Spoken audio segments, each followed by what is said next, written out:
بسم الله الرحمن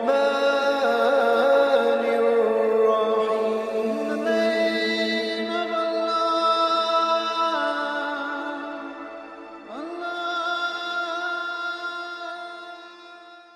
ولتكن منكم أمة يدعون إلى الخير ويأمرون بالمعروف وينهون عن المنكر وأولئك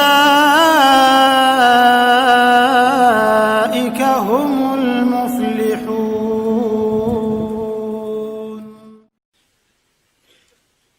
Apa hukumnya ngefans dengan ustadz padahal saya sudah punya suami?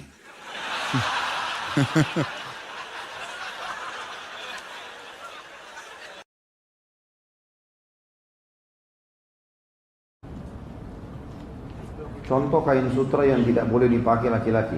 Karena sejujurnya saya tidak tahu kain sutra itu seperti apa. Tanya di pasar ini. Salah antum tanya kain. Gak ada contoh aja. Datang ke toko kain tanya mana kain sutra. Nah itu baru. Karena saya nggak punya bahannya. Bukan begitu jawabannya. Pernah ada orang bertanya begitu kepada salaful ummah. Ditanya, apakah iblis itu hamba Allah? Iya, jawaban dia. Apakah iblis tadinya beribadah? Iya. Apakah iblis memang durhaka setelah itu? Iya. Apa iblis punya keturunan? Kata beliau, iya. Dalilnya mana? Allah berfirman, jangan kalian ikuti iblis dan keturunan-keturunannya, gitu kan?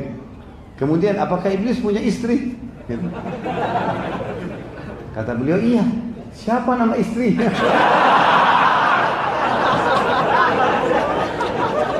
Apa jawaban beliau ini? Dia bilang saya tidak hadir perkawinannya.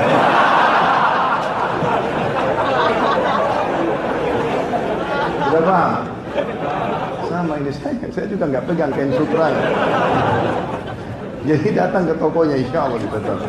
Saya cuma jelaskan hukumnya. La haula wala quwwata. Adik saya masih kecil, malas mandi pagi. Saya ancam dengan video setan. Linsir wangi. Boleh kan? Enggak boleh, haram. Kenapa? Ajak mandi. Rayu, ajak mandi, angatin air, ajak main. Masa harus video setan? Jadi setiap mandi harus dilihatin itu. La haula wala quwwata illa billah. Ada saja.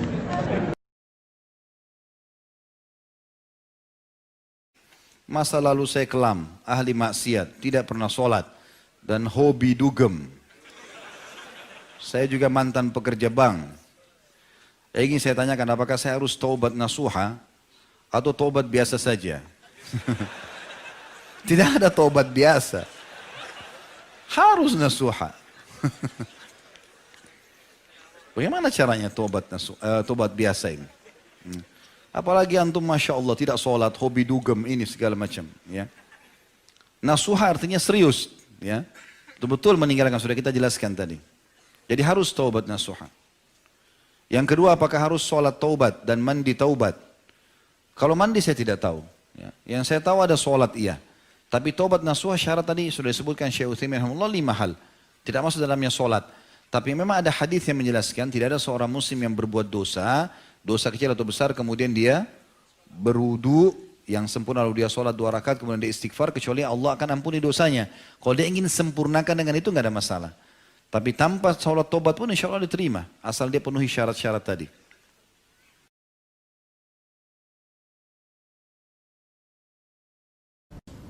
Setelah berhubungan suami istri, apakah boleh sholat wajib hanya dengan wudu tanpa junub, tanpa mandi? Nggak boleh lah. Ini iseng aja bertanya.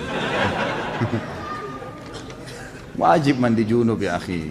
Atau mungkin yang nanya masih bujang kali ini. Belum punya pengalaman ya. Belajar dari Pak Yoyo.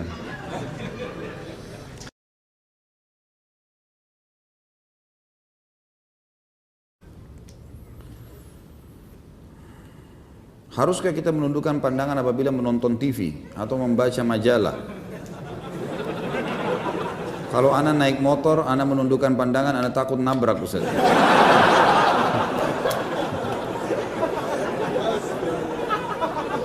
Ini nggak tahu, memang nggak paham bertanya atau iseng bertanya.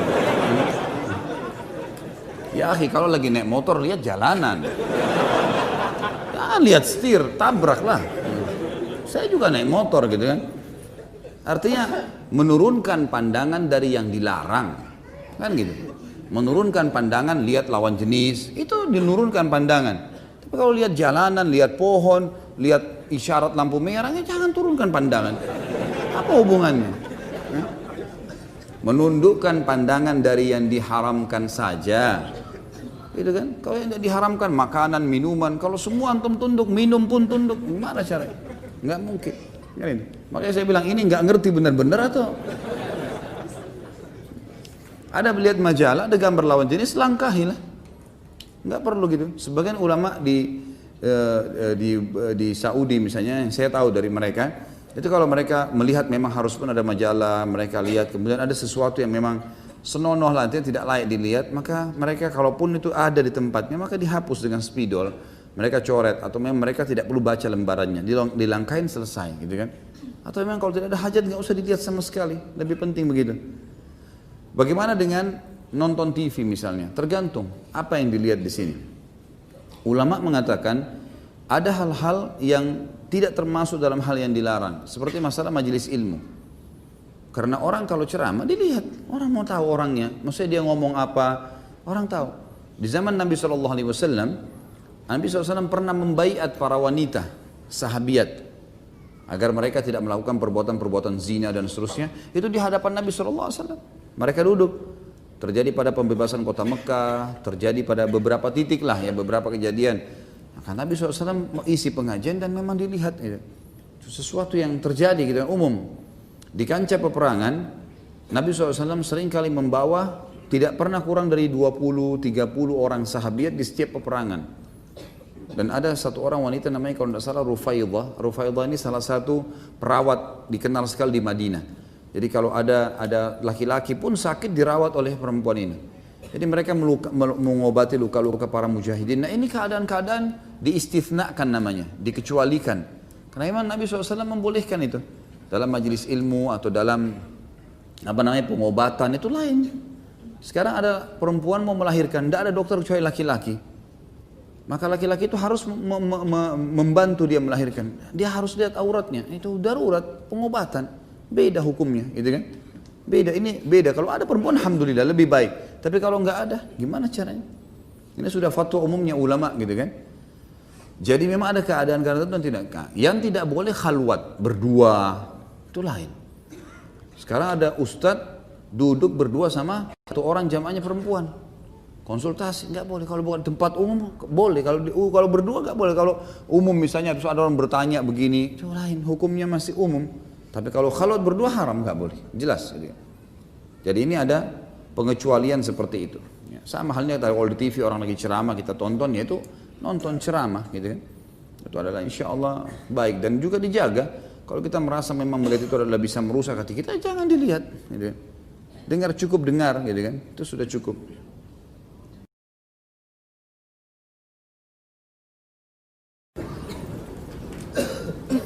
Apa itu khurafat? Apakah benar itu adalah nama seseorang yang diculik ke alam jin, lalu setelah beberapa lama dikembalikan ke alam manusia? Dari mana ini? Ini yang disampaikan oleh antum itu khurafat. Khurafat itu kebohongan, kedustaan. Ini yang ditulis tadi contohnya, ini khurafat. Alhamdulillah terjawab sendiri. La ilaha illallah.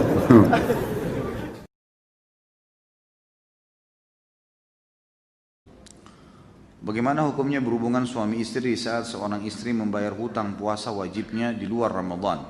Batal puasanya? Nah. Ya. Sabarlah, ini suaminya. Masa nggak bisa sabar nih? Kalau setiap istrinya bayar utang Ramadan diganggu kan kesian. Kapan bayar utangnya nih? Ya nggak Pak Yoyo? Iya, harusnya begitu. Jadi kalau istri lagi puasa pulangnya habis maghrib, Kan itu. Jadi batal puasanya kalau memang dibatalin oleh suaminya batal. Tapi ini tidak boleh semestinya. Semestinya si istri nggak boleh batalin. Semestinya. Karena ini puasa wajib. Ketaatan pada manusia hanya kalau bukan berbau maksiat pada Sang Pencipta. Misal masalah sunnah. Kalau puasa Senin Kamis, puasa Ayyamul Bid nggak apa-apa dibatalin. Tapi kalau bayar puasa Ramadan ini wajib, nggak bisa. Hak wajibnya Allah kalau ketemu dengan hak wajibnya makhluk yang didahulukan yang mana? Hak wajibnya Allah. Karena ini bayar utang Ramadan hak wajib Allah. Jadi di sini suami berdosa kalau dia batalkan puasa istrinya, istri juga berdosa, bukan udzur itu.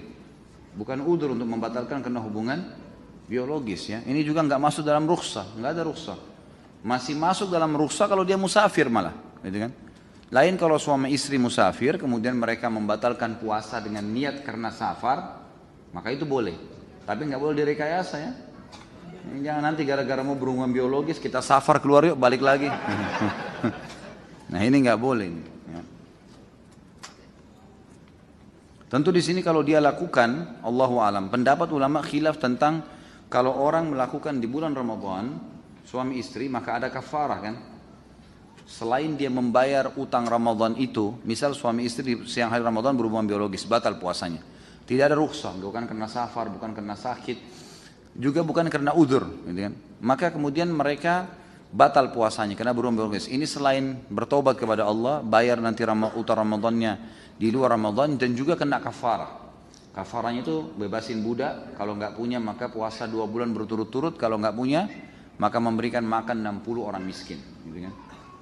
Tapi kalau misal di luar Ramadan, kayak pertanyaan ini, di luar Ramadan, ini yang berselisih pendapat ulama. Apakah juga orang yang bayar utang Ramadan kena denda kafarah kalau dia batalkan? Ini pendapat ulama, ada yang mengatakan tidak kena, ada yang mengatakan kena. Tapi pendapat yang paling kuat tetap kena.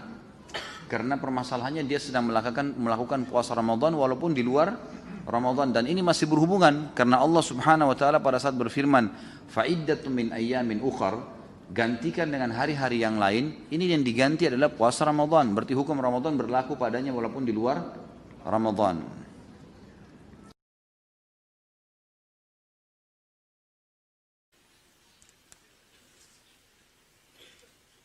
Apa hukumnya ngefans dengan ustadz padahal saya sudah punya suami?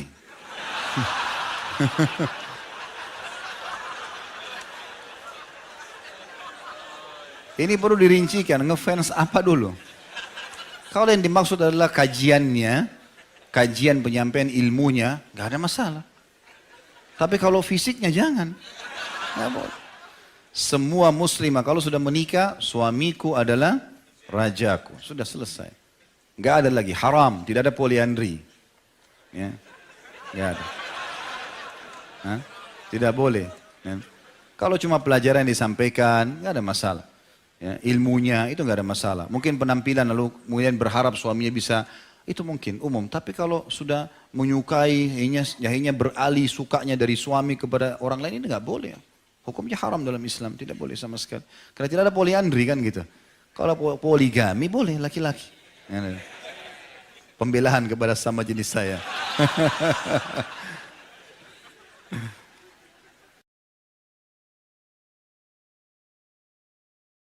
Kalau di bulan suci Ramadan katanya syaitan dibelenggu, diikat.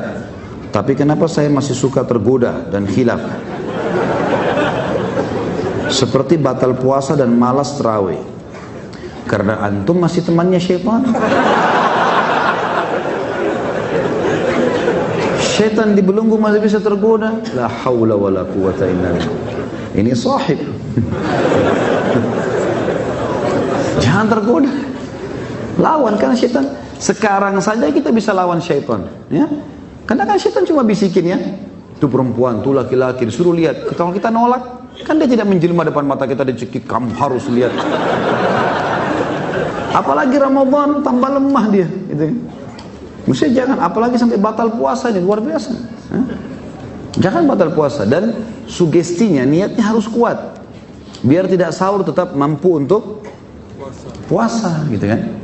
Dan sekarang ini saya yakin syaitan lagi goda kita semua teman. Godaannya standar. Ramadan akan tiba, puasa sebulan, panas, capek, lemes, loyo, 1000 bahasa. A'udzubillahi minasyaitonir rajim.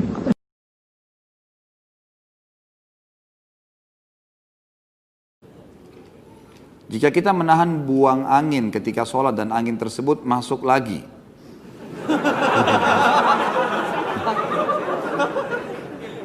Apakah sholat kita batal? Gitu. Sesuatu yang belum keluar dari tubuh kita masih dianggap bagian dari tubuh. Saya kasih contoh. Kan meminum darah haram ya, sudah kita bahas yang lalu kan? Tapi kalau gusi antum berdarah, kemudian ketelan, haram nggak? Kenapa tidak? Hah? Nah, sudah pintar. Karena belum keluar dari tubuh. Jadi kalau masih dalam mulut, ini masih dianggap bagian dari tubuh kita. Sama dengan angin tadi, belum keluar, antum merasa kayak masuk kembali ke Nah itu berarti memang belum keluar. Berarti bagian dari tubuh, gitu kan? Hanya saja teman-teman sekalian, ada larangan untuk sholat kalau kebelet, kencing atau buang air besar. Masuk dalamnya adalah buang angin. Kalau antum merasa nggak enak mau buang air itu, jangan sampai sholat, nggak boleh, ada larangan. Nabi SAW melarang seseorang muslim untuk sholat dengan menahan dua keburukan. Maksudnya buang air besar dan buang air kecil. Allahu a'lam. Saya kira tadi nggak ada pertanyaan di bahasan ini. Rupanya banyak juga yang masalah kencing. Baik, subhanakallahumma bihamdika asyhadu an la ilaha illallah astaghfirullah wa atubu ilaih. Wassalamualaikum warahmatullahi wabarakatuh.